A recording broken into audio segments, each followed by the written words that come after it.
Welcome to art class. My name is Allison Greenhouse. Welcome. Happy fall. In the last episode, I was talking to you about painting some fall wreaths with watercolor paint. And we looked at some color mixing, how to mix your watercolors to get more of that nice jewel tone fall colors, not just like the standard rainbow color out of your paint palette by mixing with complementary colors. We looked at the color wheel. If you missed that episode, jump back and take a look at that.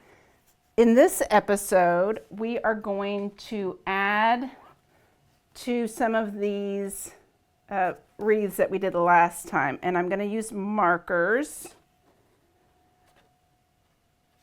I think I want this to be the top of this one.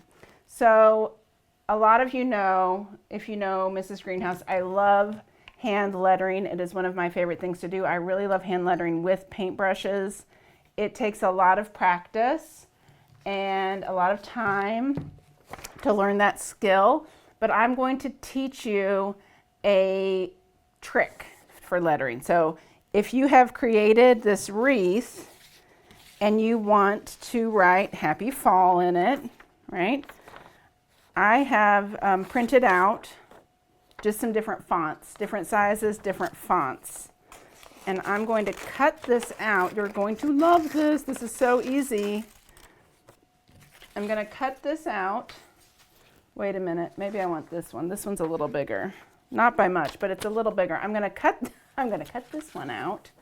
And I'm going to show you how easy it is to transfer this onto your work. So here is that. And I want this, what's nice about this is that you get the perfect spacing. Even if you've gotten pretty good at your letters, the spacing in the words can be a little bit troublesome. So here's a great way to transfer this. I'm going to take this Happy Fall, flip it over, and using my pencil, I'm going to put some graphite all over the back. This is called a graphite transfer.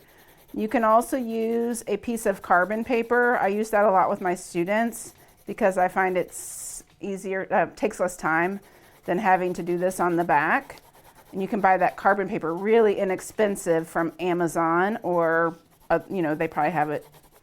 I don't know if they have it at Hobby Lobby, but they probably have it at other craft stores and things like that. There's the graphite on the back. Then I'm going to place this wherever I want it.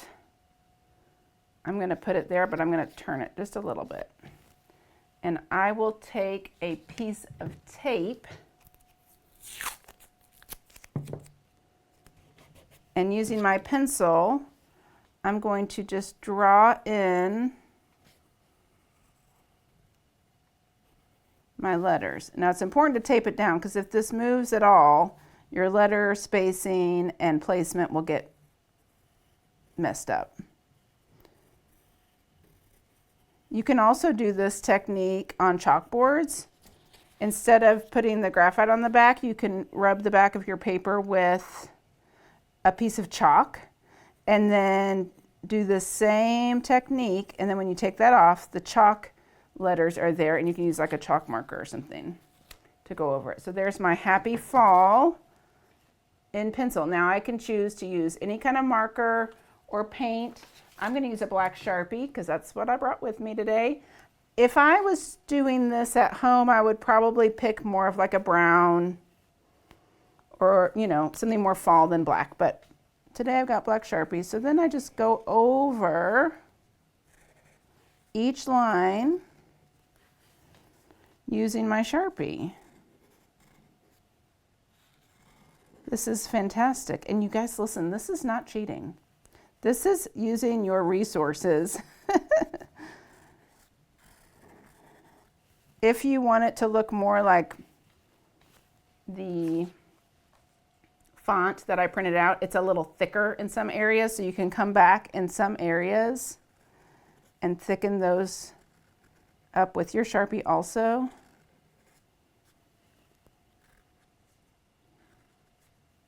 I hope everybody uses this technique. You can do it. You can print stuff out big. It is just a really great technique for lettering. Happy fall. My favorite time of year. I say that about every season when I'm in it. I love summer. I used to love winter. I love it less now. I don't like the cold weather very much. I used to love it when I was a kid because I loved sledding. There, look at that. That looks fantastic. Happy fall. If I was going to do that again, I would probably print it a little bigger. I wish that took up more space in there. But I could take and add a few more elements. Let's do that. I painted this in my last episode, but I'm going to just go ahead and add maybe right here. Let's see what happens. I'm going to mix this green. And this was not a mixture I did in the last one, but I'm going to put this ochre with it. Like that. I'm going to put another set of leaves going this way.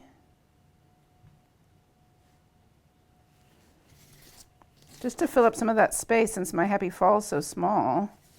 This would make a lovely card. Someone's going to get this in the mail. That's cute. And then I could put another one going this direction.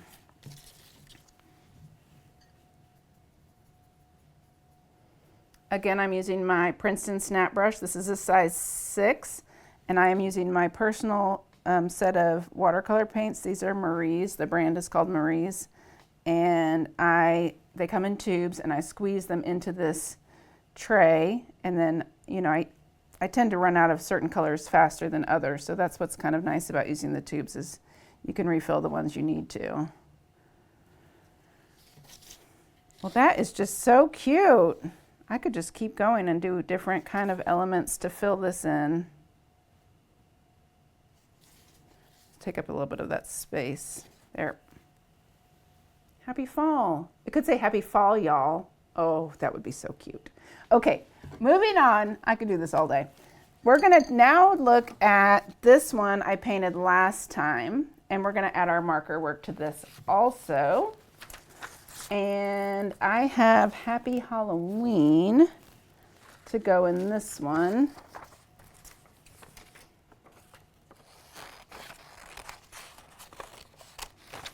That's going to go in there, Happy Halloween. But before I add that, I'm going to add some details with my Sharpies. I find that when you start adding details with your Sharpies, things just start to pop. Things look really whimsical. I lettered this last time just with a pencil. I'm going to outline it. This is Trick or Treat.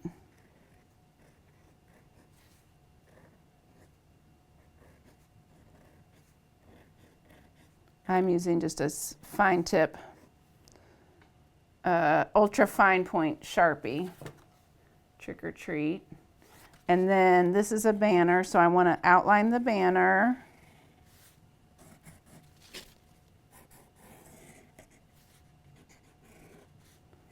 And I always like to come in here at this very bottom part. This is where the banner is curved.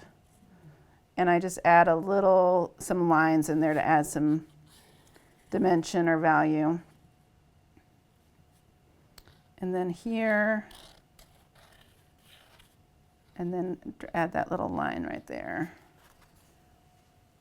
Doesn't that look nice? And then keep with the whimsy. I'm going to add, I did these real loose purple circles in the last episode. And I'm going to draw some eyeballs in there because why not? How fun is that? So whimsical.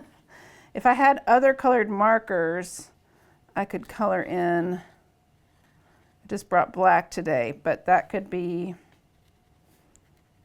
different colors. And then I want to just kind of like put these little popcorn lines around the outside edge, little bumpy lines to make them look like those big cabbage roses.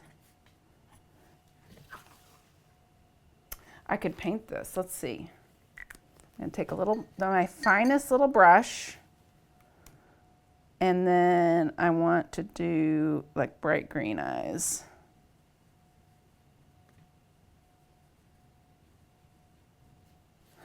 That's so fun. Look at that. And using my ultrafine Sharpie again, I'm going to do this spider web.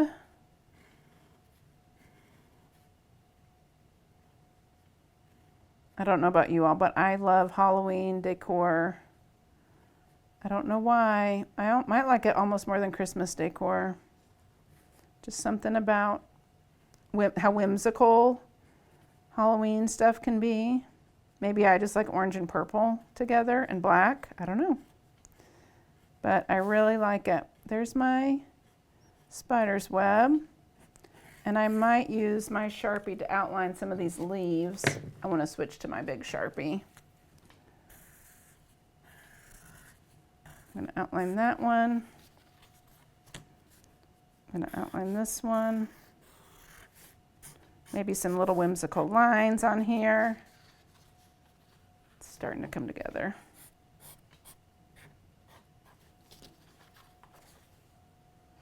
And then of course we've got to give our jack-o'-lantern a face.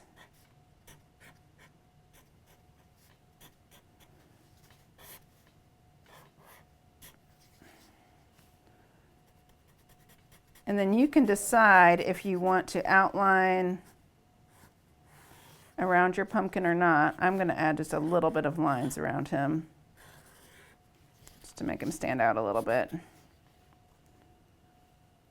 That's looking pretty fantastic. Those both look great. Oh, somebody's going to get a card. I'm going to make a card. I like that little curly Q line. I'm going to add a few more curly Q lines just kind of whimsically around here and some dots. Whew, looking cute. Okay, now we got to put this in here. Happy Halloween. We're going to do the same transfer process. Take this. Color on the back. And I might trim this down just so I can, it's a little bit easier to place this if you don't have all that excess.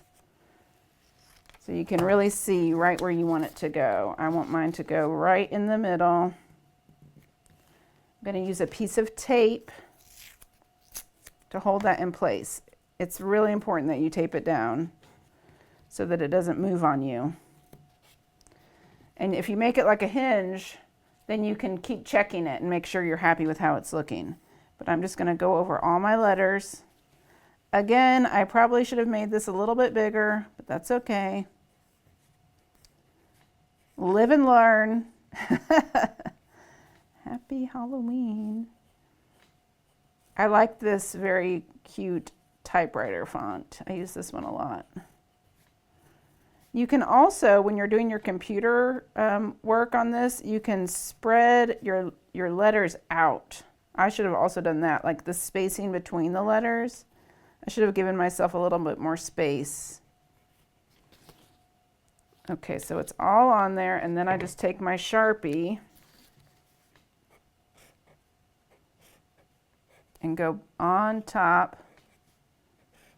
And even if you are not great at lettering, this is such an easy way to add a little bit of whimsical lettering. Oh, look at, that was a happy mistake. That little curly Q fell right in place of the H. Happy Halloween. Have you all picked out your Halloween costumes yet? This is, for people who know me, this is going to be a shocker. We have not started our Halloween costumes yet. Ooh, I'm running out of time. Okay, this looks so great. Isn't that awesome? You can do this in one setting if you have a hair dryer. So if you wanted to paint it, blow dry it, and then start your Sharpie work, you could. I would not start your Sharpie work until everything's dry. That is absolutely adorable. Okay, in the last episode, I did one other quick painting where I took all the watercolors that I had mixed up and I just did a real wet wash on a piece of watercolor paper. And I'm going to use this piece that I was just kind of playing around with. I'm going to trace some leaves These are just paper leaves that I have cut out. You can go out in the yard and grab leaves. You can just draw your own shapes, whatever you want to do. This is another really great way to practice your line work. I find that the more time I spend drawing with a Sharpie and not being too careful or precious about my work, the more confident I get in it. So this is a nice way to practice just making marks and getting more of that muscle memory and confidence in creating your artwork. Let's see, I've got those two. I'm gonna do one more. That one may be overlapping. So I'm gonna stop there, pick up my pencil and keep going. That looks great. And this is kind of like, people call it a Zentangle, where you just start creating different patterns using your Sharpie. And I have seen this done a couple of different ways. You can outline all of your pencil lines and then create designs inside each leaf, leaving the watercolor without the designs. Or you can flip it and outline your leaves, and then in all these spaces do designs and let your leaves kind of stand out from that. I think that's what I'm going to do.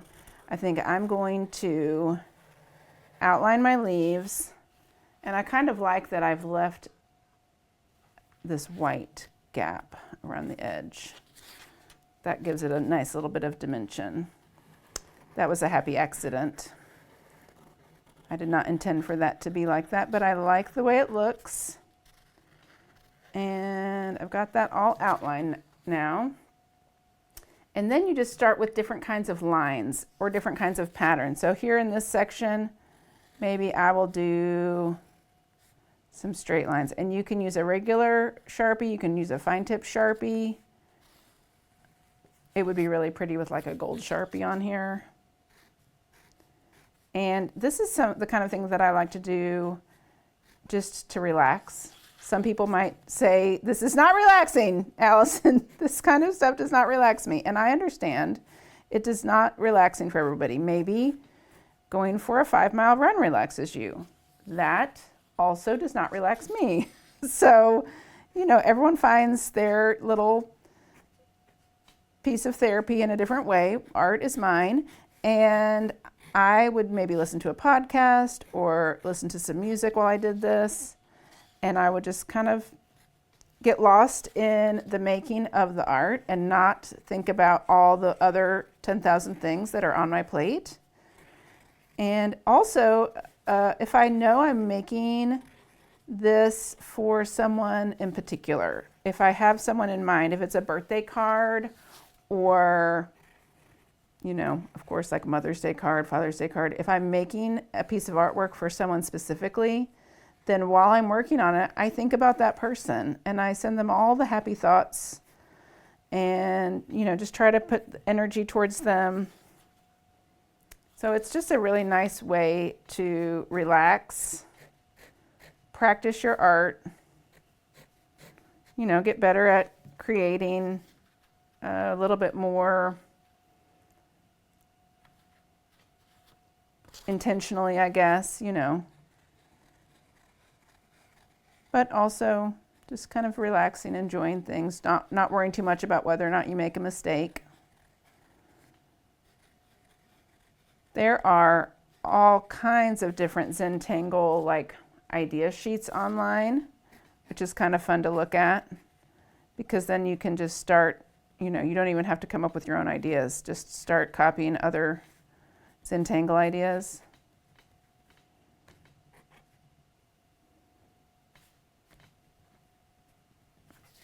This is looking pretty good. So if I filled up all of this with my different ideas, I think the leaves will really start to pop out.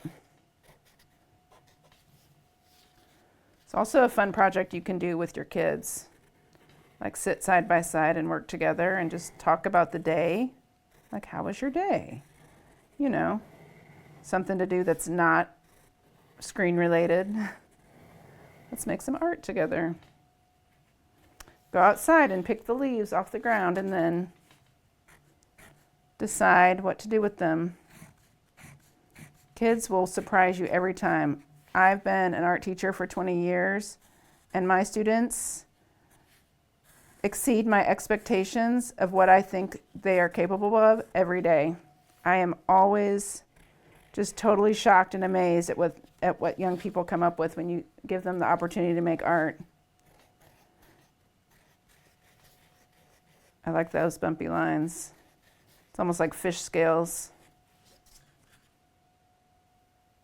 I've got one more little corner here, and then I think I'm going to be wrapped up on this one.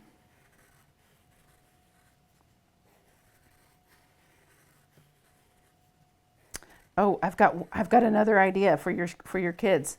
If you have fall break is coming up, everybody. Here we go. So here's the other idea I have for you and your kids is you can get the paint tray out, paint.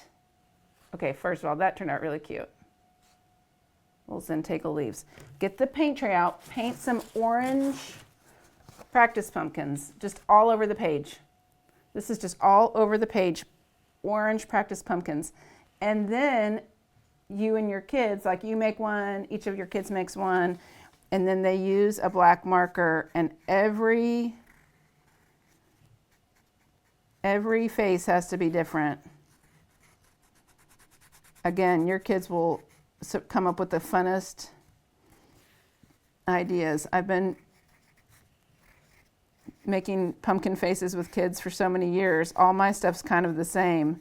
And then you give a Sharpie to a kid and they just take off and do the coolest stuff. So this is another idea, is to paint, spend one whole afternoon painting a variety of pumpkins and then say, all right, let's think about, is your pumpkin mad? Is your pumpkin scared? Ooh, that one looks kind of nervous. Little mouth. Is he angry?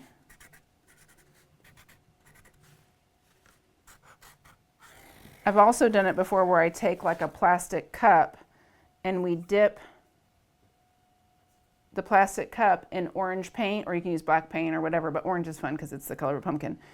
Orange paint, dip, and then do stamp orange circles all over, and then after that dries, then you can go back with the Sharpie, or you could use a orange piece of construction paper, dip the cup in black acrylic paint or tempera paint, or a black stamp pad, stamp circles all over, and then they have to come up with a different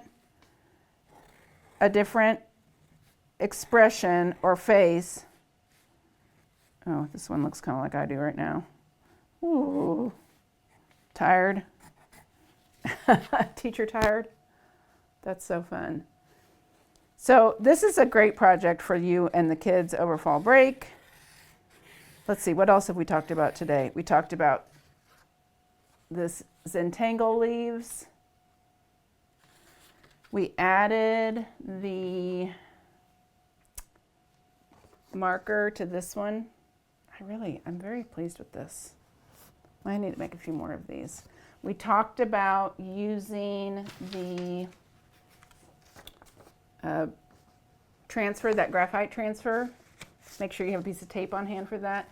Oh, here's another one I made this weekend. This is another super easy, like this one, where if you're practicing your pumpkins. Boo, that's cute. I did 3 pumpkins. I practiced 3 pumpkins and then I just let it dry and played with markers on top, practiced my line quality and different kinds of patterns and things like that. So sky's the limit here for anything you want to do with your paints. You're going to need watercolor paints, black Sharpie, watercolor paper. If you don't have watercolor paper, or if you're looking for a less expensive option and you're working with kids, I use tagboard a lot, or just not copy paper. Don't use copy paper. Cardstock. Cardstock's the word I was looking for. Cardstock works well if you're just going to, be playing around with the kids, but I love a good piece of watercolor paper. You will be happy. You'll have a better result if you use watercolor paper. They also make, at Hobby Lobby and Michael's, they make cards that are watercolor cards, and they come with envelopes. So if you want to make cards for folks, who would not want to get that in the mail? Although I just cut down to the size envelope I have and then put it in like that, and I don't buy the cards. But you can buy the cards, and that would make for a have your kids make some Halloween art and mail it to someone. People will be so pleased to get that in the mail. That's better than any gift. All right, this has been so fun. Thank you for spending some time with me. I would love to see your creations. Here's this one too we worked on. I would love to see your creations. If you make something and you want to share it with me, you can find me on Facebook and Instagram at GHouse Studio. Again, my name's Allison Greenhouse, and have fun and get creative, and I'll see you next time. Bye.